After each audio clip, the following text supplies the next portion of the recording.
శంకర్ గౌడ్ కుమార్తె ఏమంటున్నారో మా special correspondent పెద్దీష్ report చేస్తారు.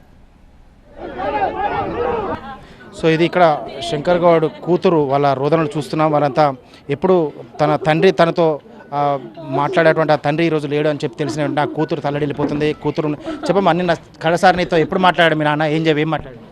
మొన్ననే మాట్లాడిండు, నిన్న పొద్దున కూడా ఫోన్ చేసిండు, నాకు ఇంటికి రా అన్నాడు.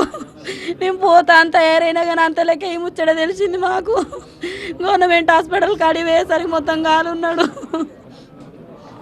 మాకైతే మా అమ్మకు మా తమ్మునికి న్యాయం జరగాలి. గవర్నమెంట్ వాళ్ళు ఏం చేస్తారో కానీ మాకైతే న్యాయం కావాలి. నిన్న మంత్రి పొన్నం ప్రభాకర్ గౌడ్ కూడా హాస్పిటల్కి వచ్చి మీతో మాట్లాడారు కదా, ఏం చెప్పారండి? నా నెంబర్ తీసుకున్నాడు, మా తమ్ముని నెంబర్ తీసుకున్నాడు. ఇద్దరికి చేస్తా, న్యాయం చేస్తా, మీ కుటుంబాన్ని ఆదుకుంటా అనే చెప్పాడు ఆయన. అసలు ఏం జరిగిందమ్మా? అసలు నిన్న జరిగిన ఎపిసోడ్ టైంకి ముందు మీతో ఏం మాట్లాడు, ఏం జరిగింది అసలు? నిన్న ఏం సాయం చేస్తా కుటుంబానికి అనే హామీ ఇచ్చాడు మాకు.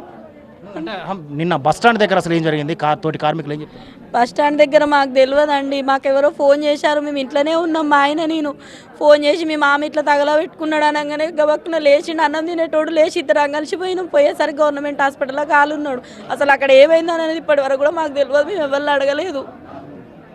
సూసైడ్ అటెంప్ట్కి ముందు మీతో ఏమైనా మాట్లాడా? మా నాన్న మాతో ఎప్పుడు మంచిగానే ఉంటాడు, మా అమ్మనైతే మంచిగానే చూసుకుంటాడు. మా ఇంట్లో ఏ గొడవ కూడా ఉండదు.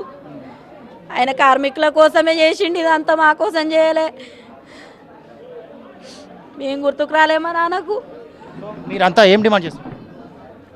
వాళ్ళకి న్యాయం జరగాలి. ఇప్పుడు ఇంత చేసి వాళ్ళకి న్యాయం జరగాలి, మాకు కూడా న్యాయం జరగాలి. గవర్నమెంట్ ఏం చేస్తారో చేయాలంతే. సో ఇది తగు న్యాయం చేయాలని చెప్పి అయితే వీళ్ళంతా మృతుడి కుటుంబ సభ్యులు, మృతుడి కూతురు కోరుతుంది. సో ఇప్పటికే డెడ్ బాడీ ఇక్కడ చేరుకుంది. ఆర్టీసీ కార్మికులు ఇప్పుడు మాకు న్యాయం చేయాలి అంతే. ఇంకా ఇప్పటికీ ఇంకా ఇదే విధంగా ఇప్పటికీ ఇదే విధంగా చాలామంది ఆత్మహత్యలకు యత్నిస్తున్నారు. వాళ్ళకి ఏం చెప్తారు? ఏమున్నదండి చెప్పడానికి. వాళ్ళు కూడా మేము మా నాన్న చేసినట్టు మేము కూడా ఏడుస్తాను, వాళ్ళు కూడా అట్లనే ఏడుస్తారు. ఏమున్నది మాకేమున్నదన్న?